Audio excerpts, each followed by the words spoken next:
نیا پھر دن ہوا،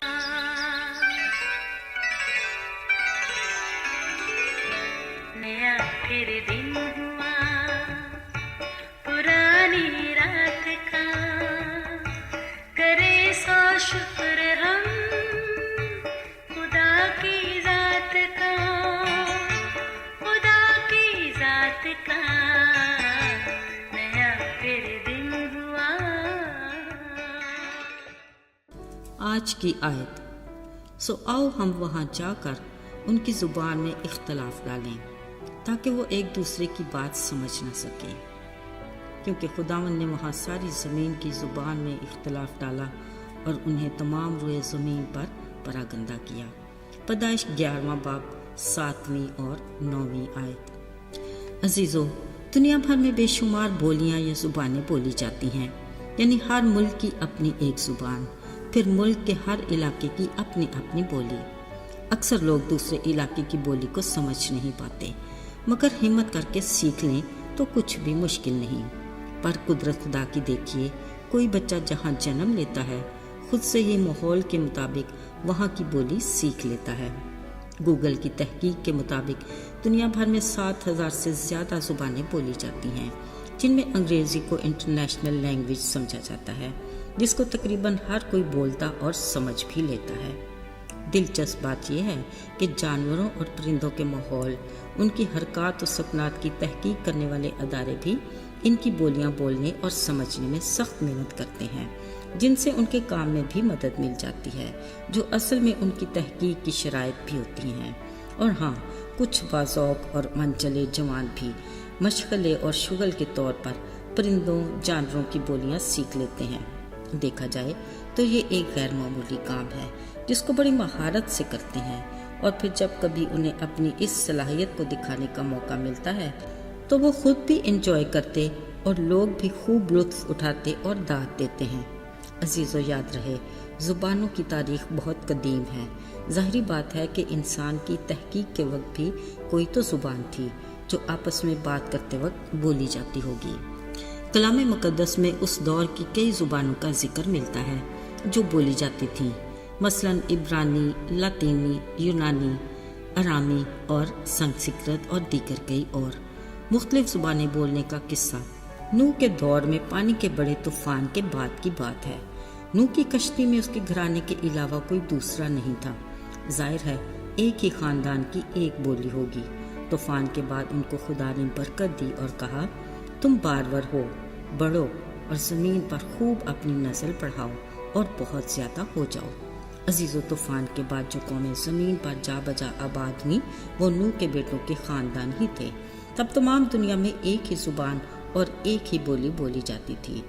شروع میں یہ سب ملک سنار میں آباد ہوئے، یہیں سے نئی دنیا کا آغاز ہوا اور انہوں نے اپنے روزمرہ کے کاموں کا آغاز کیا۔ اب انہوں نے پتھروں کی جگہ اینٹ اور چونے کی جگہ گارے سے کام لینا شروع کیا۔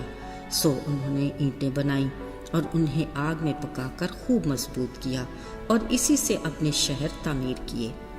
یوں وقت گزرنے اور حالات بدلنے کے ساتھ رہن سہن میں جدت آئی اور اس کے ساتھ ان کی سوچوں اور خیالوں میں بھی کافی تبدیلی آئی۔ پھر ارادہ کیا کہ ایک ایسا برج بناتے ہیں جس کی چوٹی آسمان تک جا پہنچے تاکہ ہمارا نام ہو۔ بلا شبہ خالق خدا کو اپنے مخلوق کا بخوبی اندازہ تھا جب ہی اس نے طوفان کے بعد کہا کہ میں انسان کی وجہ سے زمین پر کوئی اور لعنت نہ لاؤں گا، کیونکہ اس کے دل کا خیال لڑک پن سے ہی برا ہے۔ اب بھی کچھ ایسے ہی حالات وقوع پذیر ہو رہے تھے کہ ایک برج بنائیں جس کی چوٹی آسمان تک پہنچے اور ہمارا نام ہو۔ عزیزو، اگرچہ کچھ ہی عرصہ پہلے پانی کے طوفان کے واقعہ میں انہوں نے خدا کی خدائی کو دیکھا، سو خدا نے ان کے اس ارادہ کو ملیا میٹ کرنے کے لیے پلان کیا کہ ان کی زبان میں اختلاف ڈالا جائے تاکہ وہ ایک دوسرے کی بات کو سمجھ نہ سکے۔ لہٰذا ایسا ہی ہوا اور ان کی بولی جانے والی ایک زبان میں ایسا اختلاف ہوا کہ وہ اپنے ارادے سے باز آئے اور تمام روئے زمین پر پراگندہ ہوئے، اور یہیں سے طرح طرح کی زبانیں اور بولیاں وجود میں آئیں جو خدا کی مرضی کے عین مطابق تھیں۔ عزیز و خیال رہے، اگر ہم انسانوں کی ایک بولی میں اختلاف آیا تو تو اس کی کوئی وجہ تھی جس میں ہمارے ہی لیے بہتری اور بھلائی ہے، مگر یاد رہے خدا نے اپنی محبت اور معافی کی زبان کو تمام انسانوں کے لیے ایک سا ہی رکھا، تاکہ مختلف بولی یا زبانیں بولنے والے انسان خالق خدا کی محبت کو حقیقی طور پر جان سکیں اور معافی کے پیغام کو اچھے سے سمجھ سکیں، تاکہ کوئی بھی کسی وجہ سے اس کے فضل سے محروم نہ رہ جائے۔ اس کے منہ کا کلام یعنی بائبل مقدس گوگل کی تحقیق کے مطابق 3138 زبانوں میں ترجمے کے ساتھ ہر ایک کے ہاتھ میں موجود ہے، تاکہ ہر کوئی آسانی سے اس کے کلام کا مطالعہ کر کے اپنی زندگی کے لیے رہنمائی حاصل کر سکے۔ عزیزو، اس کے حکم کے مطابق تمام دنیا میں انجیل کی منادی کی خوشخبری کی راہ میں کچھ بھی رکاوٹ نہیں۔ بطور مسیحی ہمیں اپنی ذمہ داری کو پورا کرنا ہے، تاکہ ہر گھٹنا اس کے حضور جھکے اور ہر زبان اس کا اقرار کرے کہ یسوع خدا کا بیٹا ہے۔ خدا کی اس بڑی آفر کو ہر کسی ملک تک پہنچانا ہمارا فرض ہے، تاکہ ہر کوئی اس سے مستفید ہو، کیونکہ خالق خدا کسی کی ہلاکت نہیں چاہتا بلکہ چاہتا ہے کہ ہر کسی کی توبہ تک نوبت پہنچ جائے۔ لہٰذا ہم کوشش میں سستی نہ کریں، روحانی جوش میں بھرے رہیں اور خداوند کی خدمت کرتے رہیں۔ آئیے دعا کریں۔ اے رحیم مہربان خداوند، ہم تیرے بے حد شکر گزار ہیں کہ تو نے ہمیں ہلاکت سے بچانے کے لیے اپنے اکلوتے بیٹے یسوع کی جان کا کفارہ دینے میں بھی دریغ نہ کیا۔